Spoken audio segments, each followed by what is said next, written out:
Të nderuar shikues të Euronews Albania, përshëndetje. Mirë se erdhët në Balkan Talks.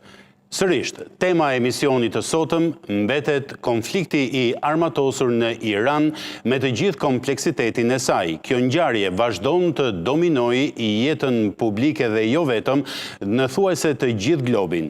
Ne do të fokusohemi pikërisht tek zhvillimet në Iran, tek konflikti i armatosur dhe shumë elemente që e bëjnë atë një prej çështjeve më komplekse me të cilët duhet të ballafaqohet politika globale. Për ta bërë këtë bisedë, unë kam kënaqësinë që të jem në shoqërinë e një paneli elitar. Me mua në studio është profesor Edmond Panariti, ish ministër i jashtëm i Republikës së Shqipërisë. Profesor Panariti, falenderoj që erdhët në studio. Mirëmbrëma Franco, faleminderit edhe ju për ftesën. Kënaqësi. Në lidhje direkte nga Shtetet e Bashkuara të Amerikës, unë kam kënaqësinë që të kem profesor Medlir Memën, lektor universitar në Brigham Young University në Idaho. Profesor Memat, falenderoj që gjete kohë. Faleminderit. Dhe në lidhje direkte nga Varshava, unë kam kënaqësinë që të kem profesor Rigers Halilin, lektor në Universitetin e Varshavës. Profesor Halili, ju falenderoj. Mirëmbrëma Franco, mirëmbrëma të gjithë teleshikuesve. Falenderoj. Jam i lumtur dhe i privilegjuar që jam në shoqërinë e tre profesorëve. Profesor Panariti, dita e 35 e luftimeve dhe ato janë më të ashpra se kur. Madje vetëm pak orë më parë u njoftua rënja e një avioni F-15 Strike Eagle i Shteteve të Bashkuara të Amerikës. Fatmirësisht, lajmet e fundit bëjnë të ditur se është shpëtuar nga forcat amerikane të ndërhyrjes piloti i këtij avioni. Si e keni parë këtë ecuri të ditëve të fundit për sa i përket konfliktit në Iran?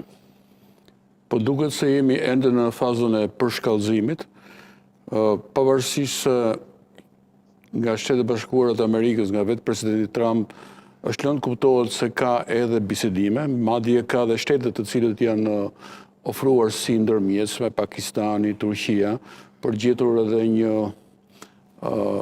mundësi marrëveshje, por pala iraniane e ka mohuar këtë, ka thonë që nuk ka asnjë lloj dialogu dhe i ndodhim në situatë të përshkallëzimit, edhe zhvillimet e fundit që ju përmendët tregojnë për një situatë të përshkallëzimit.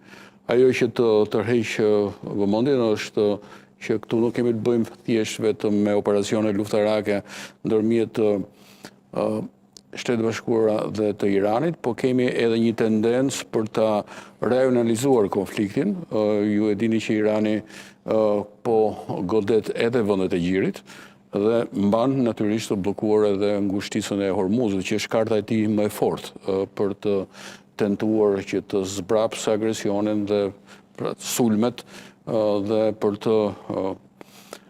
të tentuar që të fitojë kohë.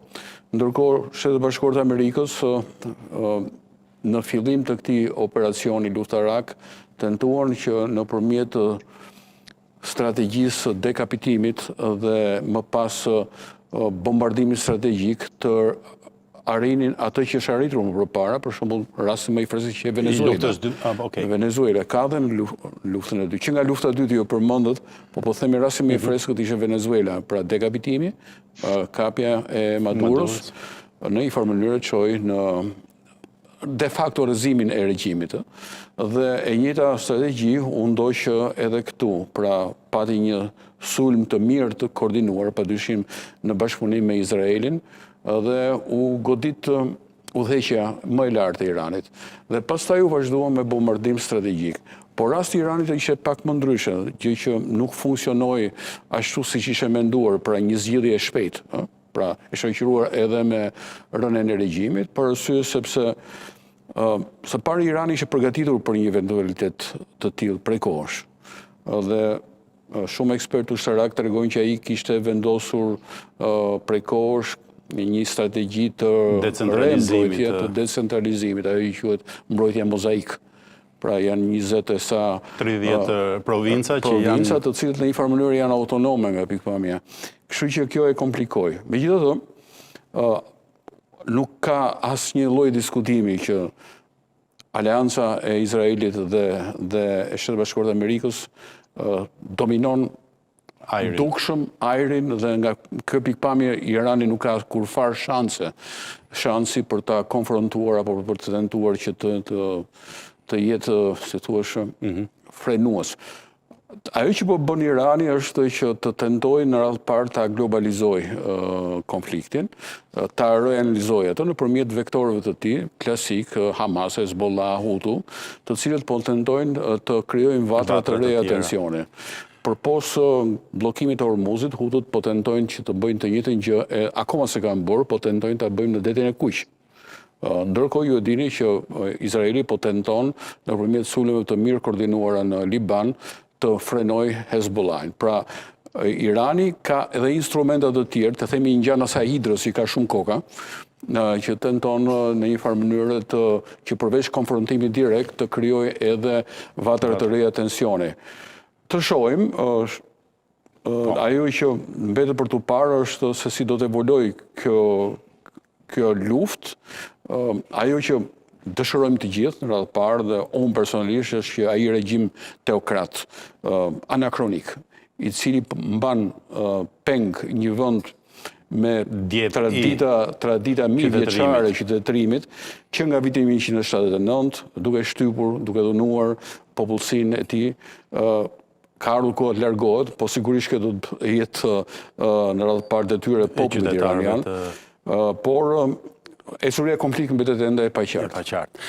Profesor Mema, doja që ta vazhdonim bashkë me një fjali që është bërë virale në dimensionin politik.